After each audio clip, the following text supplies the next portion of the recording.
অবশেষে নিশ্চিত হলো সে সংবাদ, যা গেল কয়েক ঘন্টা ধরে কাঁপিয়ে দিচ্ছিল বিশ্ব রাজনীতিকে। ইরানের গণমাধ্যম আনুষ্ঠানিকভাবে জানিয়েছে আয়াতুল্লাহ আলী খামেনি আর নেই।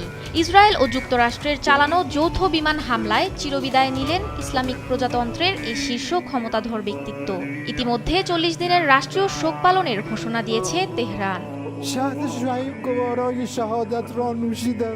এর আগে মার্কিন প্রেসিডেন্ট ডোনাল্ড ট্রাম্প খামেনিকে ইতিহাসের অন্যতম মন্দ ব্যক্তি হিসেবে উল্লেখ করে তার মৃত্যুর খবরটি প্রচার করেন। ট্রাম্প জানান, অত্যাধুনিক ট্র্যাকিং সিস্টেম এবং গোয়েন্দা তথ্যের ভিত্তিতে খামেনির অবস্থান শনাক্ত করে সরাসরি আঘাত হানা হয়। এই হামলায় খামেনির মেয়ে, জামাতা, পুত্রবধূ ও নাতিসহ পরিবারের বেশ কয়েকজন সদস্য এবং শীর্ষ সামরিক কর্মকর্তারাও নিহত হয়েছেন বলে নিশ্চিত করেছে ইরানের গণমাধ্যম।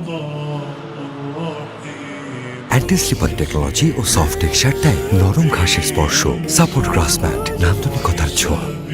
খামেনির মৃত্যুর খবর ছড়িয়ে পড়তেই উল্লাসে ফেটে পড়েছেন নির্বাসিত ইরানি রাজপুত্র রেজা পাহলভি। তিনি একে ইসলামিক প্রজাতন্ত্রের সমাপ্তি বলে ঘোষণা দিয়েছেন। অন্যদিকে সংযুক্ত আরব আমিরাতও ইরানের সাম্প্রতিক ক্ষেপণাস্ত্র হামলার তীব্র নিন্দা জানিয়ে নিজেদের প্রতিরক্ষা ব্যবস্থাকে উচ্চ সতর্কতায় রেখেছে।